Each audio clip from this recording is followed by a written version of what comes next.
அனைத்து விவசாய சங்க ஒருங்கிணைப்பு குழு எங்களுடைய ஒவ்வொரு தமிழ்நாட்டில் காவிரி, பாலாறு, தென்பெண்ணை, சிறுவாணி, அமராவதி, முல்லைப்பெரியாறு உள்ளிட்ட தமிழ்நாட்டின் நீர் ஆதாரங்கள் ஒவ்வொன்றாக பறிபோய் கொண்டிருக்கிறது.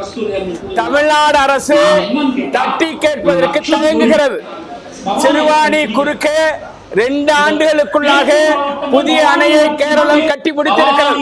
2015 கேரளம் அணை கட்டிக் கொள்வதற்கு கர்நாடகம் சிறுவாணிக்கு அனுமதி அளித்தது. அதை எதிர்த்து விவசாயிகள் போராடி அந்த அனுமதியை திரும்ப பெற்றது மத்திய அரசாங்கம். அதற்கு பிறகு திமுக அரசு பொறுப்பேற்று 2022-23 ஆண்டுக்குள்ளாக அங்கே புதிய அணையை கட்டி இன்றைக்கு சிறுவாணி குறுக்கே தண்ணீர் வருவதை தடுத்து நிறுத்தியிருக்கிறது.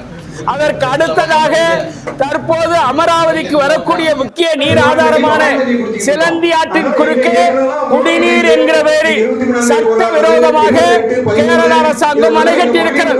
இந்த சிறுவாணி, நொய்யல், அமராவதி, சிலந்தி உட்பட அனைத்து காவிரியினுடைய உபரி ஆறுகளும் காவிரி மேலாண்மை ஆணையத்தின் கட்டுப்பாட்டில் இருக்கிறது.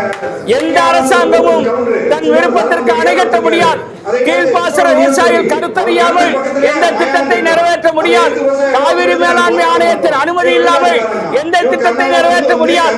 நாம் பெறுகிற இடத்தில் இருக்கிற போது காவிரி மேலாண்மை ஆணையத்தை செயல்படுத்த வேண்டிய அதிகாரம் தமிழ்நாடு அரசிடம் இருக்கிறது. இதுவரையிலும் மேகதாட்டில் அணை கட்டுவதற்கு சட்டவிரோதமாக பிப்ரவரி 1ஆம் தேதி காவிரி மேலாண்மை ஆணையத்தில் தமிழ்நாடு அரசு ஒப்புதலோடு தீர்மானம் நிறைவேற்றியதாக காவிரி மேலாண்மை ஆணைய தலைவர் சொல்லுகிறார். இதுவரையிலும் தமிழ்நாடு முதலமைச்சர் வாய் திறக்கவில்லை. முல்லை பெரியாறில் புதிய அணை கட்டுவதற்கு ஜனவரி மாதமே மத்திய அரசின் சுற்றுச்சூழல் துறைக்கு கேரள அரசாங்கம் விண்ணப்பித்திருக்கிறது. மே மாதம் 4ஆம் தேதி அதற்காக ஒரு தனி ஆய்வு குழுவை மத்திய அரசு நியமித்திருக்கிறது. இன்றைக்கு நேற்றைய தினம் வருகிற 28ஆம் தேதி முல்லை பெரியாறு அணைக்கான விண்ணப்பத்தை ஆய்வு செய்து திட்டம் நிறைவேற்றுவதற்கு சாரங்கபாணி தலைமையில் 11 பேர் கொண்ட குழுவை மத்திய அரசு நியமித்திருப்பதாக வந்திருக்கிற செய்தி அதிர்ச்சி அளிக்கிறது. சிறுவாணி உரிமை பறிபோகிறது. இன்றைக்கு சிலந்தி ஆற்று உரிமை பறிபோகிறது. மேகதாட்டில் காவிரி உரிமை பறிபோகிறது. முல்லை பெரியாறில் புதிய அணை என்கிற பேரில் ஒட்டுமொத்தமாக தமிழ்நாட்டினுடைய நீராதாரம் பறிபோகிறது.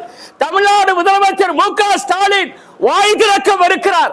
ஒட்டுமொத்தமாக விளைநிலங்களை அழித்துவிட்டு கார்பரேட்டுகளுக்கு தாரை வார்க்கிற நடவடிக்கை திமுக அரசு கார்பரேட்டுகளோடு கைகோர்த்து நடைபோடுகிறதோ என்று அஞ்சே தோன்றுகிறது. எனவே ஒவ்வொரு பாசன பகுதி விவசாயிகள், விவசாய சங்க தலைவர்கள், சமூக ஆர்வலர்களை கொண்ட ஒத்த கருத்துடைய அமைப்புகளை ஒன்றிணைத்து போராட்ட குழு உருவாக்குவதற்கு, உரிமைகளை மீட்பதற்கான குழுவாக உருவாக்குவதற்கு முயற்சி எடுத்திருக்கிறோம். அந்த வகையில் கொங்கு மண்டல நீர் ஆதார உரிமை மீட்பு குழுவை இன்றைக்கு உருவாக்க இருக்கிறோம்.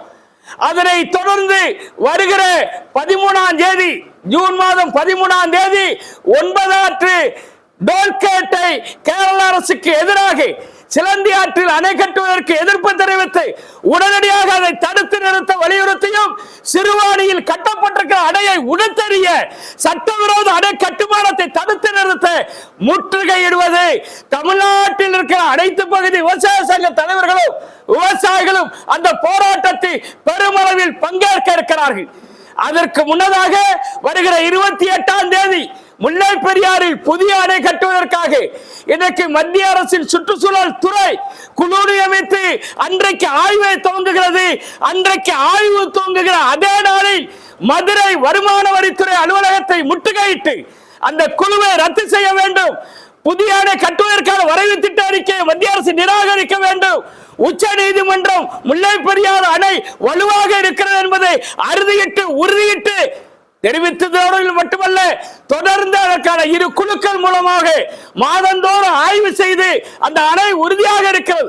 152 கொள்ளளவை உயர்த்துவதற்கு பேபி அணையை பலப்படுத்த வேண்டும். மின்சார இணைப்பு கொடுக்க வேண்டும். கட்டுமான பொருட்கள் கொண்டு செல்வதற்கு சாலை அமைக்க அனுமதி வழங்க வேண்டும். அணையில் இடையூறாக இருக்கிற மரங்களை வெட்டுவதற்கு அனுமதிக்க வேண்டும். அணைக்கு பொறியாளர்கள் பாதுகாப்போடு சென்று வருவதை கேரளா உறுதிப்படுத்த வேண்டும். அணைக்கு பொறியாளர்களுக்கு சென்று வருவதற்கு வழங்கப்பட்ட அன்னை படகு அனுமதிக்க வேண்டும் என்று உச்சநீதிமன்றம் பல தீர்ப்புகளை சொல்லியிருக்கிறது. தமிழ்நாடு அரசாங்கம், திமுக அரசாங்கம் பொறுப்பேற்றது முதல் இதனை நிறைவேற்றுவதற்கு எந்த முயற்சி எடுக்கவில்லை. கேரளாவிற்கும் தமிழ்நாட்டிற்கும் முல்லை பெரியாறு தவிர்த்து மற்ற நீராதார பிரச்சனைகள், அது அமராவதியாக இருந்தாலும் சிறுவாணியாக இருந்தாலும் அனைத்து ஆறுகளுடைய நதிநீர் பிரச்சனைகள், புதிய நதிநீர் திட்டங்கள் இணைப்புக்கான வகையை எடப்பாடி பழனிசாமி முதலமைச்சராக இருந்த போது கேரள முதலமைச்சர் பினராயி விஜயனோடு நேரடியாக சந்தித்து பேசி அதிகாரிகள் தலைமையில் ஒரு உயர்மட்ட குழு அமைக்கப்பட்டு 40 முறை மறைமுகமாகவும் 3 முறை அரசின் சார்பிலும் பேச்சுவார்த்தை நடத்தப்பட்டு பல்வேறு திட்டங்களுக்கான இணைப்பு திட்டங்கள் உருவாக்கப்பட்டது. திமுக அரசாங்கம் பொறுப்பேற்றது முதல் அந்த குழு செயல்பாடு முடக்கப்பட்டிருக்கிறது. எனவே இந்த குழுவில் விவசாயிகளையும் சமூக ஆர்வலர்களையும் இணைத்து கேரள தமிழ்நாடு இடையே இருக்கிற முல்லை பெரியாறு தவிர்த்து இருக்கிற மற்ற நீதார பிரச்சனைகள் குறித்து பேச்சுவார்த்தை நடத்த வேண்டும் என்பதையெல்லாம் வலியுறுத்த இருக்கிறோம். தொடர்ந்து மக்களையும் விவசாயிகளையும் ஒருங்கிணைப்பதற்காக இந்த தலைவர்கள் அனைவரும் ஒரு பிரச்சார பயணத்தை மேற்கொள்ள இருக்கிறோம். இந்த கூட்டத்தில் பலர் அனுமதி பெற்று பங்கேற்க முடியவில்லை. அவர்களை எல்லாம் அழைத்து ஒத்த கருத்தோடு கொங்கு மண்டல நீராதார உரிமை மீட்பு குழு வலிமையான போராட்டங்களை தீவிரப்படுத்தப்பட இருக்கிறோம் என்பதை எச்சரிக்கிற வகையில் இந்த கூட்டம் முடிவெடுத்திருக்கிறது. ஆழியாறு, பரம்பிக்குளம் ஆழியாறு விவசாயிகளை காப்பாற்ற ஆனமலையாறு நல்லாறு திட்டத்தை சேர்த்து நடவடிக்கை எடுக்க வேண்டும். அதற்குண்டான முயற்சியை தமிழக அரசு எடுக்க வேண்டும். இத்தனை பிரச்சனைகள், வாழ்வாதாரங்கள், விவசாயிகளுடைய பிரச்சனைகள் ஆபத்துக்குள்ளாய் இருக்கிற பொழுது அடுத்து மகனை எப்படி முதல்வராக்கலாம் என்கிற சிந்தனையில் இருக்கிறாரே ஒழிய விவசாயிகளை பற்றி நினைக்காத இந்த அரசை கடுமையாக கண்டிக்கிறோம். எந்த பிரச்சனை இல்லை. சிலந்தி ஆற்றின் குறுக்கே அணையை கட்டியதற்கு பிறகு, கட்டுமான பணியை துவங்கியதற்கு பிறகுதான் முதலமைச்சர் ஒரு வார காலமாக அனைத்து கட்சி தலைவர்கள் அறிக்கை கொடுத்தார். ஏற்கவில்லை.